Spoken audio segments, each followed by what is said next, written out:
Hello there. Comment ça va? Bien? Tant mieux, moi aussi. Dans cette vidéo, je vais revenir sur le personnage de Robb Stark dans la série Game of Thrones, car en cours de route, il y a eu des changements apportés au personnage, et donc, dans cette idée, voici 10 choses que vous ne savez pas sur lui, et je voudrais remercier Elias pour ton don sur Tipeee, et te dédier cette vidéo. Assis-toi confortablement, on commence juste après ça. Let's go!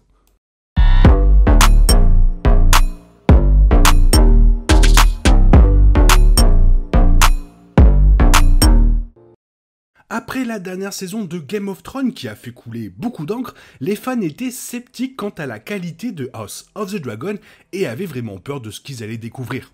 Heureusement, c'était l'adaptation parfaite du livre Fire and Blood. Par contre, Game of Thrones n'était pas une adaptation tout à fait fidèle avec ses personnages. Cersei, Arya et Tyrion avaient tous des personnalités très différentes entre les livres et la série.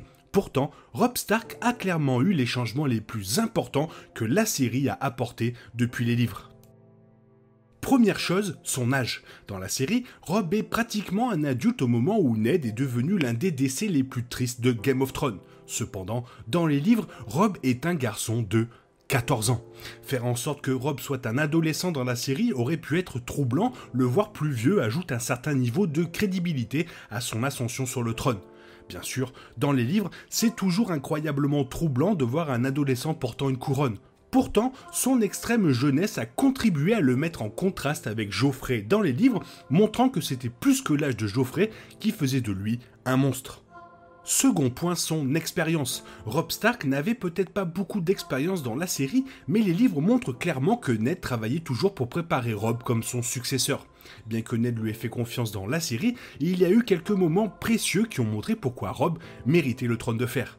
Robb a passé toute sa vie à se préparer à monter sur le siège de son père. Dans la série, on avait l'impression qu'il n'était absolument pas préparé à autre chose qu'à la stratégie.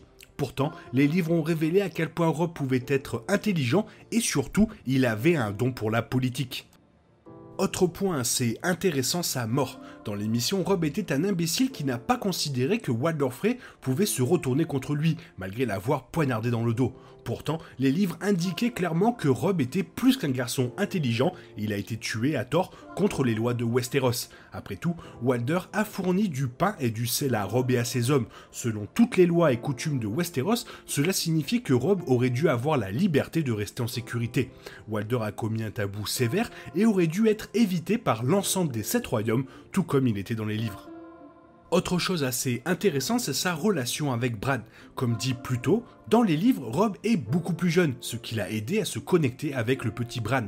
Lorsque Robb et Bran ont été laissés seuls et que Ned a été capturé, Robb a enfoui son visage dans l'épaule de Bran et a fondu en larmes. C'était une scène touchante qui montrait que Robb était plus qu'un simple roi sévère, c'était aussi un garçon effrayé. La version Robb de la série peut se résumer à un roi brutal et noble, alors que dans les livres, il était un personnage beaucoup plus riche qui ressentait la pression de ses responsabilités et avait du mal à la supporter.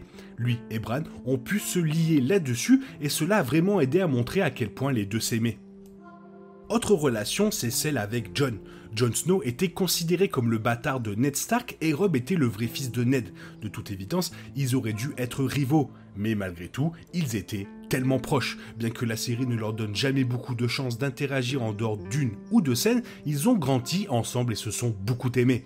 L'une des choses les plus tristes à propos de Jon Snow est qu'il a toujours essayé d'être à la hauteur de la mémoire de son frère. Il pensait souvent à lui, essayait de l'honorer et se remémorer leur enfance ensemble, où Jon et Robb jouaient sur différentes légendes des Targaryens. C'était une douce relation qui a rendu la perte de Robb beaucoup plus douloureuse pour Jon. Autre chose de très important, c'est ce que ressentaient ses frères et ses sœurs pour lui. Alors que Robb était clairement important pour sa famille, la version livre du personnage était un symbole pour eux. Après tout, il était la force qui faisait bouger ses frères et sœurs quand il était encore en guerre. Bran a pu l'admirer et anticiper le sauvetage, Arya était toujours convaincue qu'il tuerait Joffrey, même sans ça pensait qu'il la sauverait un jour. Cependant, la série a diminué cette importance. Arya était convaincue que Robb pouvait encore être tué, alors que Bran n'avait pas l'intention de retourner auprès de Robb. Et Sansa cherchait des options d'évasion qui n'avaient rien à voir avec son frère. Cela le rendait moins important, ce qui est très décevant. Passons maintenant à sa femme. Dans l'émission, Robb est tombé amoureux d'une femme nommée Talisa et l'a épousée dans un mariage d'amour. C'était une décision stupide qui montrait que Robb n'était pas le personnage le plus honorable de Game of Thrones. Mais dans les livres, il a épousé un personnage complètement différent afin de préserver son honneur.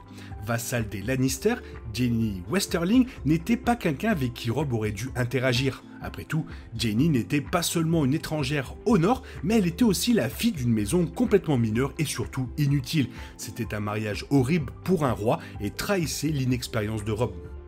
Autre point très intéressant, c'est sa motivation pour se marier. Contrairement à la série, où il a épousé Talisa par amour, Robb a épousé Jaime au cas où elle aurait un bâtard. Il ne voulait pas laisser un enfant grandir comme Jon Snow l'a été. Changer le caractère de sa femme a sévèrement changé ses motivations et a ignoré que Robb essaie de rattraper les erreurs de Ned. Robb est mort parce qu'il essayait d'éviter d'être comme son père, malgré le fait que Ned n'ait jamais eu de bâtard. C'est incroyablement ironique et rend d'autant plus tragique que les décisions de Ned ont conduit à la mort de son fils. Robb essaie de faire mieux et il est mort en étant aussi honorable que son père. Autre chose qui vaut le coup, ce sont ses plans pour le Nord. Les Stark variaient en termes de capacité politique, mais Robb était assez compétent politiquement. Après tout, il était capable de prédire qu'il y avait une possibilité d'une mort prématurée qui laisserait le Nord sans dirigeant légitime. Cela lui a donné l'occasion de rédiger un testament, ce qu'il n'a jamais fait dans la série. Robb a immédiatement décidé de déshériter Sansa car elle était déjà mariée à Tyrion et serait un handicap. Avec Arya, Bran et Rickon présumés morts, Robb a choisi d'offrir une couronne à Jon Snow. Bien que Jon ne sache pas actuellement qu'il est en lice pour le trône, c'était un détail important qui aura d'énormes implications sur l'intrigue. Mais la série l'a complètement ignoré. Qu'en est-il de l'expression « le Nord se souvient » ? Dans Game of Thrones, l'expression « le Nord se souvient » ne signifie pratiquement rien. Après tout, la seule maison qui était un allié Stark fiable était la maison Mormont. Pourtant, après avoir passé tant de temps aux côtés de ses bannerets, le Nord était fidèle à Robb. Même après sa mort, le Nord se mobilise pour sauver sa sœur dans les livres et continue de comploter contre les Frey pour se venger des Noces Rouges. Robb a peut-être emmené de nombreux fils du Nord avec lui à sa mort, mais les survivants sont toujours très fidèles. Voilà, c'était les 10 choses que vous ne saviez pas sur Robb Stark. Maintenant, vous le savez, donc vous pouvez reprendre le cours normal de votre vie et revenir demain pour une nouvelle vidéo sur la chaîne. Je vous souhaite à tous de bonnes fêtes de fin d'année et on se dit bye bye, bye bye.